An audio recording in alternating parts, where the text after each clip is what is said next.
আচ্ছা, তো আজকে আমরা শুরু করব হচ্ছে টেন্স। আগের দিনই করেছি। Simple present tense has been done in the previous class. Today we are going to start with present continuous tense. Now present continuous tense, continuous ওয়ার্ডটার মানে কি? যেটা চলছে, কন্টিনিউ হচ্ছে।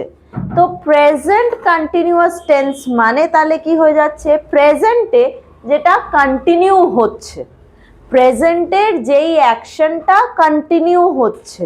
বোঝা গেছে? কন্টিনিউয়াস ওয়ার্ডটার মানে তোমরাই বলছো যে যেটা চলছে, যেটা কন্টিনিউ হচ্ছে।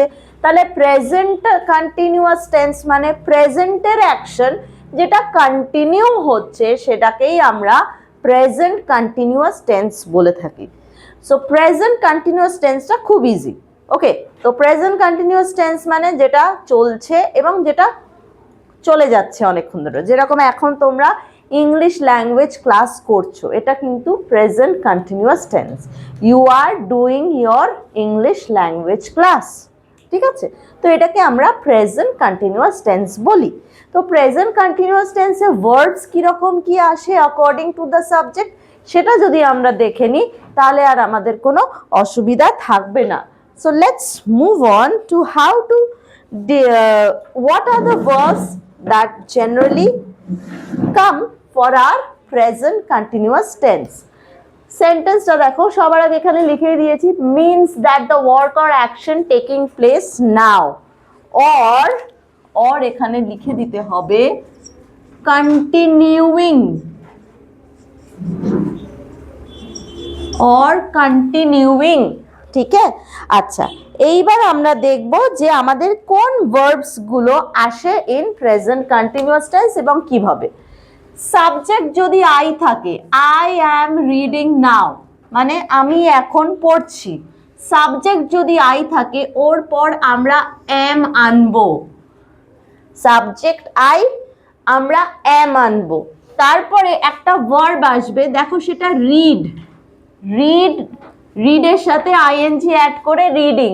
এই রিডিং ওয়ার্ডটাই কন্টিনিউয়াস হচ্ছে সেটাই বোঝাচ্ছে। সো আই অ্যাম রিডিং নাও, তার মানে সাবজেক্ট আই থাকলে ওর পরে আমরা প্রেজেন্ট কন্টিনিউয়াস টেন্স করার জন্য অ্যাম আনবো, আর তারপরে যে ভার্বটা আসবে সেটার সাথে আইএনজি যোগ করে দেবো। ঠিক আছে? Next number 2, Ravi is going to school. Ravi is going to school. Now Ravi is what? Singular or plural? Singular. তো সিঙ্গুলার এর পর দেখো কি এসেছে? is helping verb এসেছে। am, is, are, এগুলো তো হেল্পিং ভার্ব। তো রবি যখন সিঙ্গুলার সাবজেক্ট হচ্ছে, তারপর আসছে হচ্ছে আমার is helping verb। নেক্সট, তারপরে দেখো ভার্বটা কি হয়েছে? গো। গো এর সাথে আইএনজি করে দিয়েছি, going. So Ravi is going to school মানে বোঝাচ্ছে কি রবি স্কুলে যাচ্ছে। তুমি বাড়ি থেকে বেরোলেই তো স্কুলে পৌঁছে যাও না, তোমায় হাঁটতে কিছুটা সময় লাগে, সেটা হেঁটে হেঁটে যেতে লাগে। তো ওটা একটা কন্টিনিউয়াস প্রসেস থাকে। তো তাই জন্য আমরা গোয়িং টু স্কুল লিখেছি, যে তার মানে ও হেঁটে হেঁটে যাচ্ছে বা কিছু করে যাচ্ছে। সেটার মানে এটাই, এই সেন্টেন্সটা মানে এটাই বোঝায় যে ওর যেতে যেইটুকু টাইম লাগছে। সো গো এর সাথে আইএনজি অ্যাড করে আমরা গোয়িং করে দিয়েছি, বোঝাচ্ছি যে ও যাচ্ছে, স্কুলে যাচ্ছে, এখনো গিয়ে পৌঁছায়নি। নেক্সট সেন্টেন্সে দে, এটা দেটা কি ইয়ে আছে তোমার, কি বলে, কি সাবজেক্ট আছে? সিঙ্গুলার সাবজেক্ট না প্লুরাল? Plural subject. তো প্লুরাল সাবজেক্ট যখন হয় তারপর হেল্পিং ভার্ব আর আসে, আর তারপর কাম থেকে কামিং করে দেওয়া হয়েছে। এবার সেই এক্সেপশন কিছু বলেছিলাম, এক্সেপশন কি কি সাবজেক্ট আছে, আই আর ইউ বলেছিলাম। তো এখানে আই এর সাথে তো অ্যাম চলে এসছে, আই তো একেবারে অ্যামটাকে নিজের বানিয়ে নিয়েছে, অ্যাম অন্য কোথাও ইউজ করতে দেবে না, এরকম একটা ব্যাপার। অ্যাম কি কোথায় ইউ অ্যাম লিখি আমরা, বা হি অ্যাম তো লিখি না, আই এর পরেই আমরা অ্যাম লিখি। তো অ্যামটা আই নিয়ে নিয়েছে, অ্যামটা কাউকে দেবে না, very shellfish, he is not helpful, he is not sharing also. মানে আইটা একদমই শেয়ারিং নয়, শেয়ার করতে পছন্দ করে না। তো দের সাথে মানে প্লুরাল সাবজেক্টের সাথে আমরা ইউ কেও পাবো, মানে ইউও যদি সাবজেক্ট হয় তারপর আমরা আর বসাবো। ঠিক আছে? তো একটা শর্ট ইম্পর্টেন্ট নোটস হিসেবে একটা তাড়াতাড়ি মনে রাখার জন্য একটা বক্সে আমরা কি লিখছি, আই, পরে অ্যারো মানে আই এর পর আসবে এম, তারপরে আসবে ভার্বের সাথে আইএনজি। তারপর সিঙ্গুলার সাবজেক্ট হলে একটা অ্যারো মানে সিঙ্গুলার সাবজেক্টের পর আসবে ইজ, তারপরে আসবে ভার্ব আর আইএনজি। তারপর ইউ আর প্লুরাল সাবজেক্ট যদি হয়, ইউ বা প্লুরাল সাবজেক্ট যদি হয়, অ্যারো মানে তারপর আসবে আর, তারপর আসবে ভার্ব আইএনজি। ক্লিয়ার হয়েছে? সিম্পল প্রেজেন্ট টেন্স ইজি, হ্যাঁ ইজি। নেক্সট চলে যাই, এই সিম্পল প্রেজেন্ট টেন্সে ইন্টারোগেটিভ সেন্টেন্স করব কি করে। শিখে তো গেছো ইজ, অ্যাম, আর, কখন আসে, শুধু এগুলোকে সাবজেক্টের আগে বসাতে হবে। কোন সাবজেক্টের আগে বসাতে হবে? এম কখন আসে, আই এর পর এম আসে, তো এম কে আই এর আগে বসাবো আর লাস্টে কোয়েশ্চেন মার্ক দিয়ে দেবো, হয়ে যাবে। আর আইএনজি ভার্বটা আমায় আনতেই হবে। নেক্সট সিঙ্গুলার সাবজেক্ট হলে সিঙ্গুলার সাবজেক্টের আগে ইজ বসিয়ে দেবো, সিঙ্গুলার সাবজেক্ট বসাবো, তারপর আইএনজি ভার্ব বসাবো, তারপর কোয়েশ্চেন মার্ক দিয়ে দেবো, হয়ে গেল।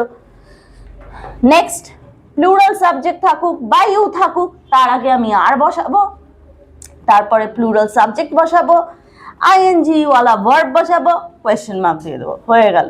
এখানে এই বক্সটা রয়েছে, এম আসবে, এম এর পর আই আসবে, আই এর পর ভার্বের সাথে আইএনজি আসবে, আর তারপর প্রেডিকেটের রেস্ট পার্ট, ইজ আসবে, ইজ এর পর সিঙ্গুলার সাবজেক্ট আসবে, তারপর ভার্বের সাথে আইএনজি নেক্সট পার্ট, তারপর ইউ আসবে, ইউ এর সাথে পরে আসবে নয়, সরি আর আসবে, আর এর পরে নয় ইউ আসবে বা প্লুরাল সাবজেক্ট আসবে, আর তারপর আসবে হচ্ছে ভার্বের সাথে আইএনজি।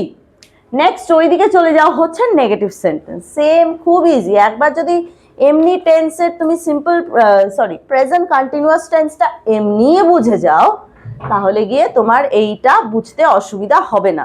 ওকে শ্রেষ্ঠা, জাস্ট ওয়েট, হ্যাঁ এখানে ক্যামেরাটা আছে তো, জাস্ট একটু ওয়েট করো। সো নেগেটিভ সেন্টেন্স যেটা হবে সেখানে আমরা কি করব, আই অ্যাম নট রিডিং নাও। তো অ্যাম এর পর নট মানে হেল্পিং ওয়ার্ড যেগুলো আছে তারপর আমরা যদি নট এনে দিই তাহলেই আমার নেগেটিভ সেন্টেন্স হয়ে যাবে প্রেজেন্ট কন্টিনিউয়াস টেন্সে। তো আই এর পর অ্যাম আসবে, তারপর নট আসবে, ভার্বের সাথে আইএনজি, সিঙ্গুলার সাবজেক্টের পর ইজ আসবে, তারপর নট আসবে, তারপর ভার্বের সাথে আইএনজি, প্লুরাল সাবজেক্ট বা ইউ হলে তারপর আর আসবে, তারপর নট আসবে, তারপর আইএনজি আসবে। বোঝা গেছে? চলো তাহলে এখানে যে নোটসটা আছে ফটাফট লিখে নাও।